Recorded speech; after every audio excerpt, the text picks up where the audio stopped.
Salut, salut YouTube! Petite vidéo pour vous présenter un projet dont je suis super fière et je viens de le terminer là, je l'ai lancé la semaine dernière, je suis très très contente. Qu'est-ce que c'est que ce projet? C'est une revue tout simplement, un magazine que j'ai réussi à créer.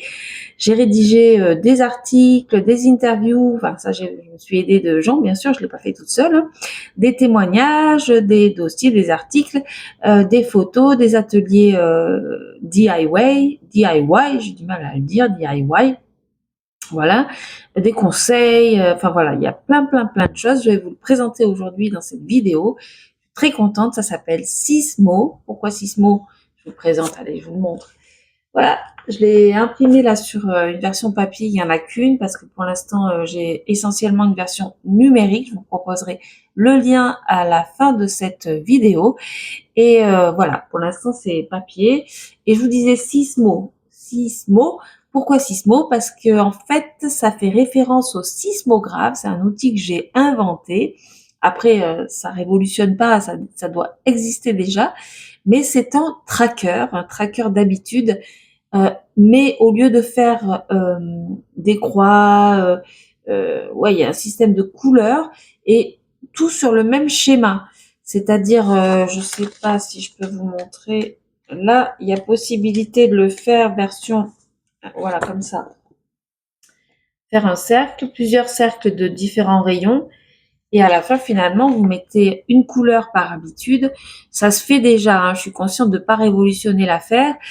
Mais le Sismo, le magazine Sismo, c'est dédié au journaling thérapeutique. Donc en fait, voilà, c'est pour ça que le Sismo permet de repérer en un clin d'œil les ruptures dans le mois. C'est-à-dire une rupture, c'est par exemple une couleur qui passe au rouge alors que c'était vert jusqu'à présent, jusqu'alors, ça passe au rouge. Donc, ce jour-là, vous essayez de savoir ce qui s'est passé, vous retournez sur votre journal intime, vous essayez de trouver le contexte à cette rupture, ce changement dans vos habitudes. Et voilà, c'est une façon effectivement de repérer une crise dans une pathologie, qu'elle soit trouble de l'humeur, trouble, voilà, un changement dans le sommeil par exemple, euh, les troubles du comportement alimentaire, le TDAH, toutes ces maladies, ces pathologies qui sont rythmées par des crises euh, générées par des stimulants, des éléments déclencheurs extérieurs, vous allez pouvoir le suivre à cet outil. Mais le journaling, c'est aussi un temps pour soi, donc finalement une possibilité de calmer le rythme. Et du coup, tout ça est thérapeutique et c'est tout ce que je développe en fait dans cette revue, en quoi le journaling peut être thérapeutique pour la plupart des pathologies et pour tous les gens qui sont même pas malades, mais ça va être quand même un accès au bien-être et au mieux-être très intéressant. Donc voilà, cette revue, je vais vous la présenter. Donc j'ai mis les trois gros titres, il y en a d'autres, hein, mais j'ai mis les trois gros titres que vous allez retrouver dans la revue, le dossier avec journalisme, journaling, j'ai du mal, et TDAH avec le témoignage d'une personne TDAH qui a bien voulu répondre à mes questions. On a également une interview d'une psychologue, pareil, qui a bien voulu répondre à mes questions. Et c'est très très intéressant. Je vous le conseille d'aller voir tout ça.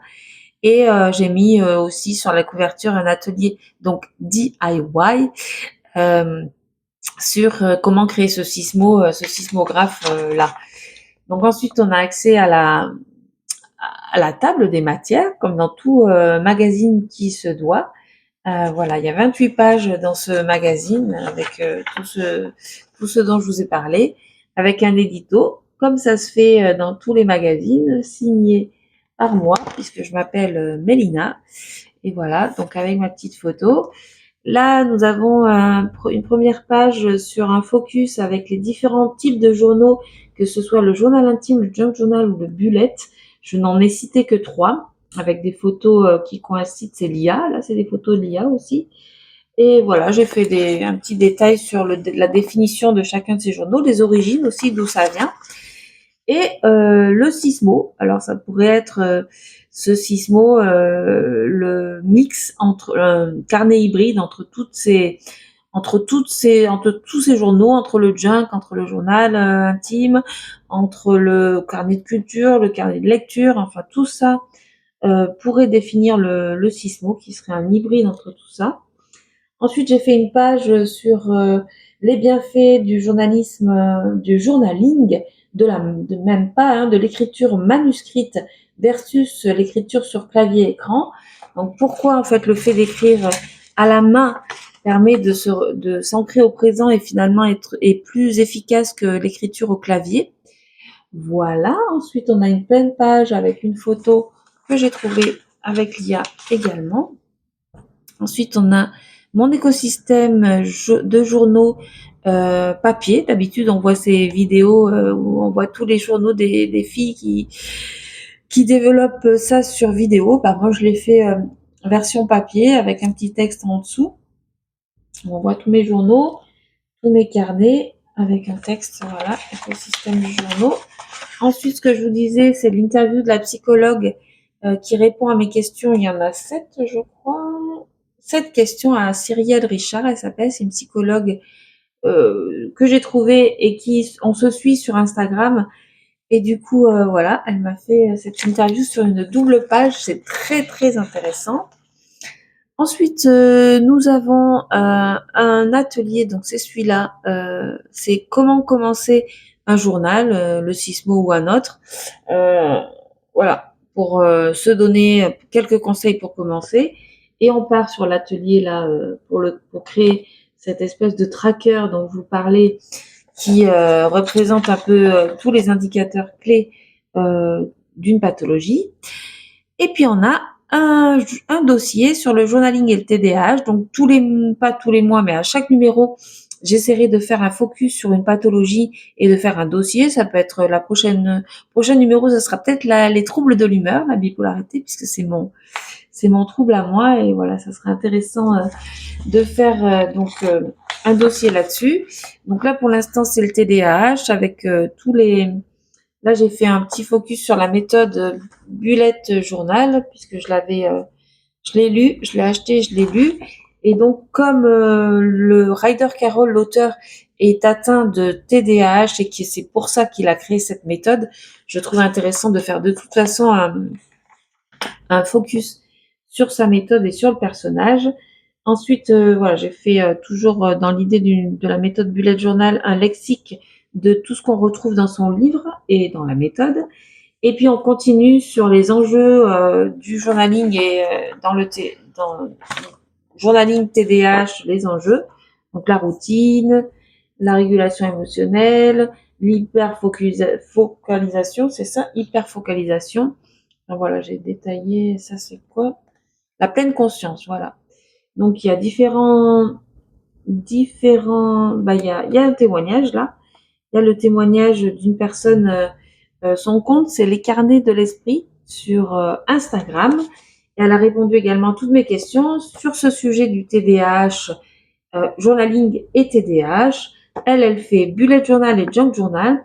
Et donc, elle répond à mes questions concernant les bienfaits du journaling, sur les symptômes du TDAH, sur son organisation, ce que ça a changé et tout ça. Donc, c'est sur une double page, la deuxième page est là. Et on arrive bientôt à la fin du magazine avec un portfolio. Voilà, j'ai choisi des photos de mon écosystème, de mes journaux, de l'intérieur de mes journaux. Et j'ai détaillé, j'ai fait un petit texte pour expliquer. Là, on retrouve la suite du portfolio avec mes washi tape, une photo de mes stickers, une photo de mes perforatrices et une photo de mes tampons.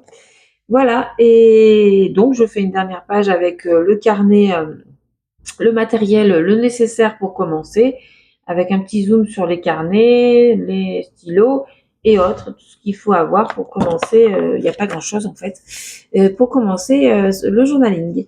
Voilà, et ça c'est la 4e de couverture où j'ai mis le QR code. Si jamais vous avez un jour la version papier entre les mains, le QR code vous donnera accès à la version numérique sur laquelle je vous propose d'aller avec un lien que je vais vous donner en commentaire de cette vidéo. Et vous verrez à la fin de votre lecture, vous aurez un formulaire à remplir.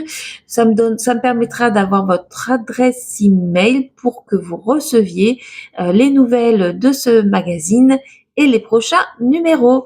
Voilà, j'espère que cette vidéo vous a plu, que vous avez envie d'en savoir plus, et ce sera le cas dans les prochaines vidéos. Bientôt. Je vous souhaite une bonne continuation et je vous dis à bientôt. Bye bye.